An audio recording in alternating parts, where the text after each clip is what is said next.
So the Xbox Bethesda showcase happened yesterday, and I wanted to talk about, just broadly, the games that are scheduled to come out for Xbox PC over the next 12 months. According to Xbox's Twitter, I did go and watch a few of these trailers for games that I was personally interested in. No, I didn't watch all the trailers, but I am curious about your thoughts, your views, your opinions when it comes to the Xbox PC lineup over the next 12 months. Which games are you excited about? Which ones are you on the fence for? And which ones do you think will end up being bombs or delayed to 2024? Your thoughts, your views, and opinions about the Xbox Bethesda showcase. Welcome below in the comment section. And thanks to Xbox's official Twitter for making this a little bit easier for me with this awesome graphic they made. I will link their Twitter account, obviously, below in the description section.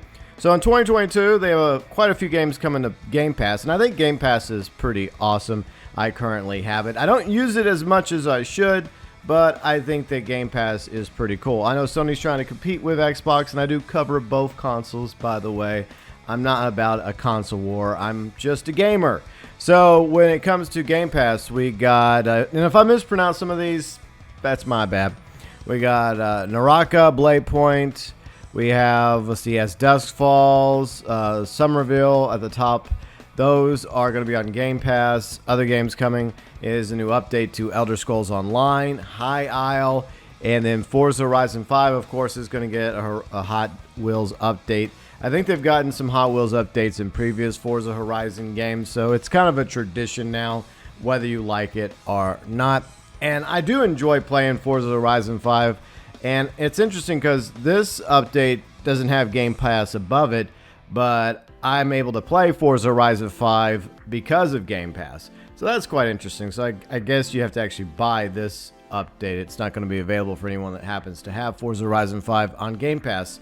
Now let's talk about Plague Tale, Requiem, and Valheim, I think it's Valheim. Warhammer 40,000, Darktide, Grounded, Fallout 76, Expeditions, The Pit. All those are available on Game Pass. And I'm amazed with how far Fallout 76 has come. It came out around the same time when Rockstar launched Red Dead Online, and I bet that it was going to be Red Dead Online that was going to continue to get support. Well, I was wrong.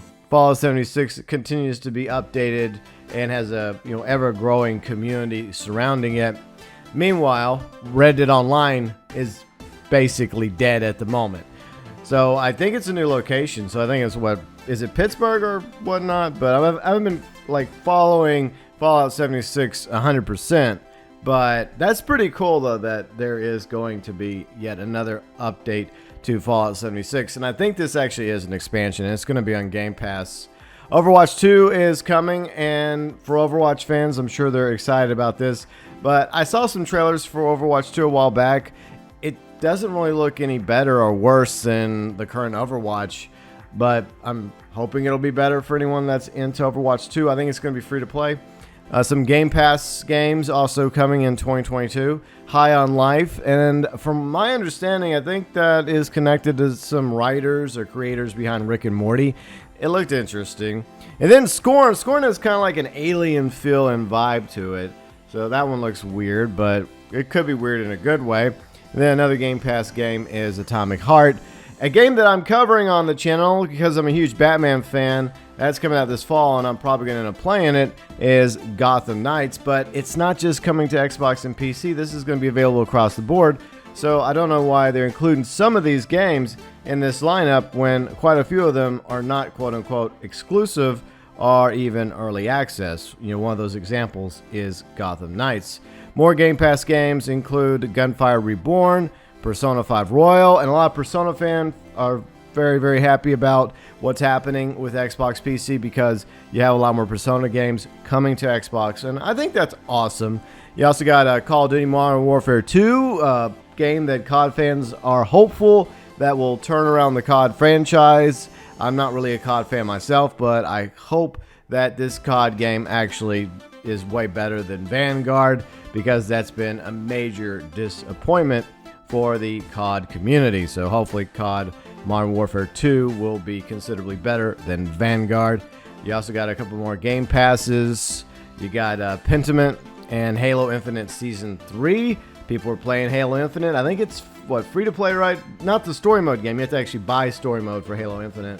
And then Season 3 of Halo Infinite is going to be available in Game Pass for anyone that wants to play the multiplayer version.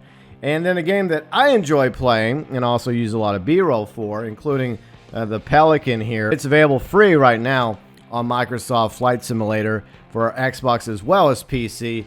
But coming up this fall, there's going to be a 40th anniversary edition coming to Microsoft Flight Simulator. It's going to be a free update. I think they're going to add some free aircraft, some historical aircraft, as well as at least one glider, and helicopters. Helicopters are finally coming to Flight Simulator this fall with the 40th anniversary update. Hogwarts Legacy, for all you Harry Potter fans, that's coming sometime in 2022. Probably not just to Xbox. I think that's coming across the board.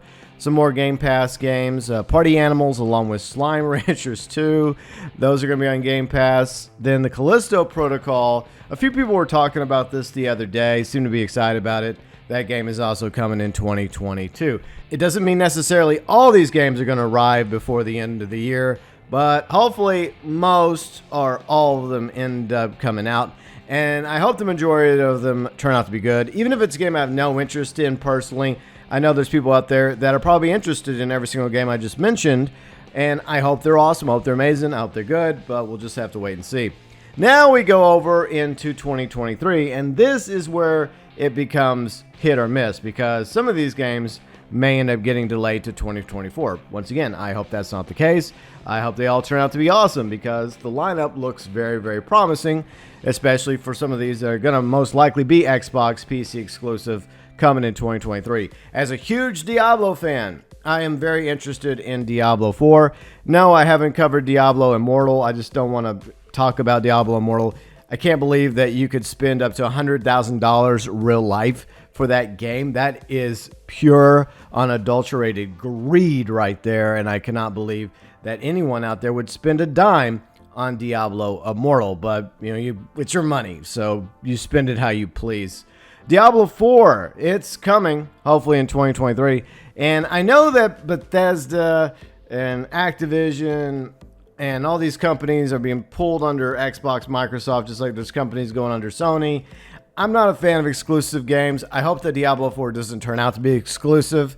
And they did premiere the Necromancer. And Necromancer in Diablo 2, absolutely love the Necromancer. I've been playing it off and on over the past few months in Diablo 2 Resurrected. And it was my main character along with the Druid in the OG Diablo 2 back in the day. And I've also enjoyed playing the Necromancer in Diablo 3. So it's obviously a very popular character. And the customization looks promising. It's going to be like open world. I hope the Diablo 4 turns out to be good. There's also some Game Pass games coming in 2023, a lot to be honest. And Redfall, I believe Redfall is going to be like a FPS vampire hunting game. So that might be cool. And then you got Starfield, which I want to talk about real quick because it's going to be the new Bethesda game. And they've been working on it for a few years now. We finally got a bit more information, as well as some gameplay trailer. We've actually got something when it came to Starfield. And a lot of us were speculating that this felt too much like No Man's Sky. And yeah, it does feel a bit like No Man's Sky, doesn't it? Obviously, there will be differences between Starfield and No Man's Sky, but I can't blame anyone making this comparison. And to Hello Games' credit, when it comes to No Man's Sky, they have been continuing to update and improve and add to No Man's Sky over the past few years. So No Man's Sky is a much better game today than it was at launch.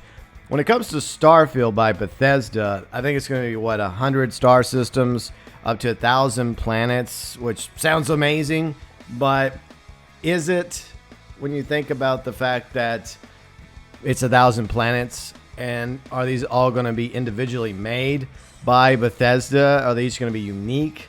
And how can you make 1,000 unique planets? I realize there's probably countless unique planets in the galaxy, in the universe, in real life, but in a video game, I just don't know. I hope the story's good.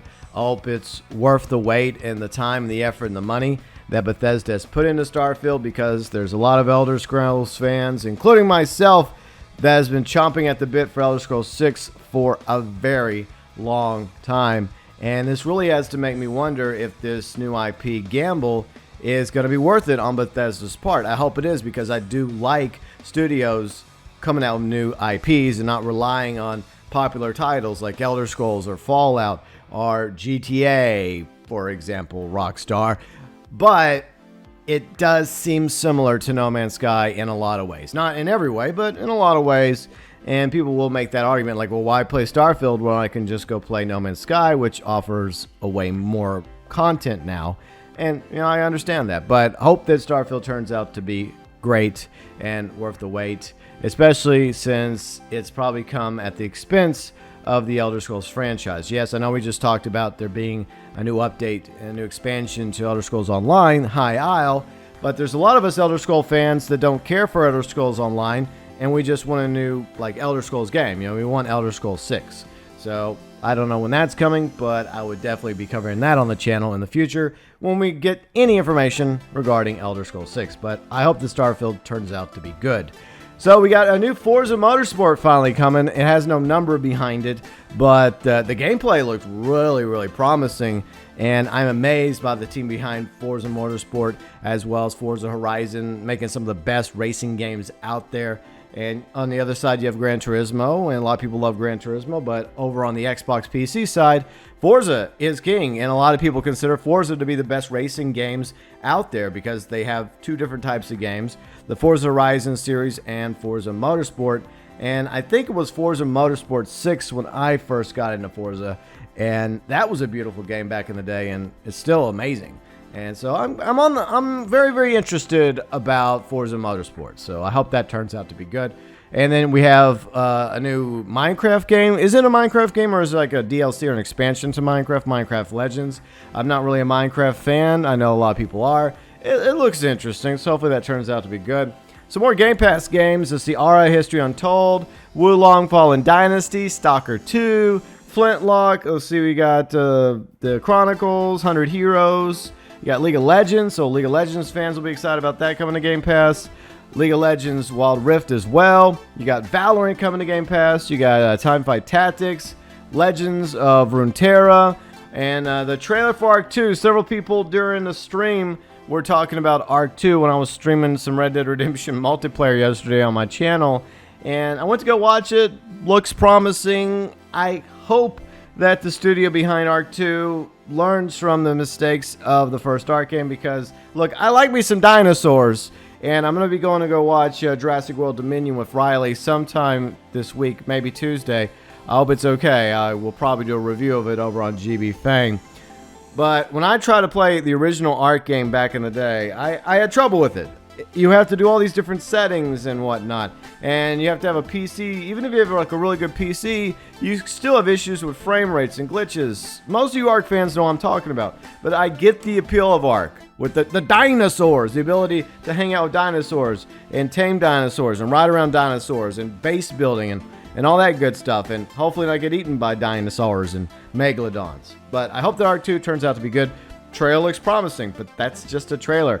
You also got Resident Evil 4 announced. Personas, like we talked about a moment ago, we got Persona 3 Portable, Persona 4 Golden, Replaced is coming to Game Pass, so the Personas and Replaced coming to Game Pass. Some other things coming to Game Pass include, let's see, Airband Shadow Legacy, Ravenlock, and let's see, other Game Pass games, Lost Crew of Benedict Fox, Cocoon, no, not the 80s movie with Wilford Brimley. It's a completely different Cocoon. That's also coming with Game Pass. And then finally, I think the Dead Space remake. That's coming sometime in 2023. So that's the games I think they announced when it came to the Xbox Bethesda showcase. I wasn't able to watch it live because I was streaming at the time. But I did go back and watch a few of the trailers.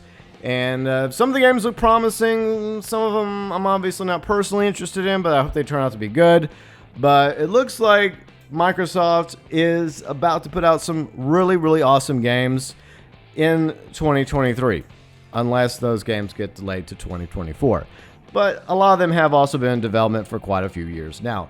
Your thoughts, your views, your opinions regarding the Xbox Bethesda Showcase. Which games in 2022 and 2023 are you most excited for? And which ones do you think are going to end up being a major disappointment? Feel free and let us know below in the comments section.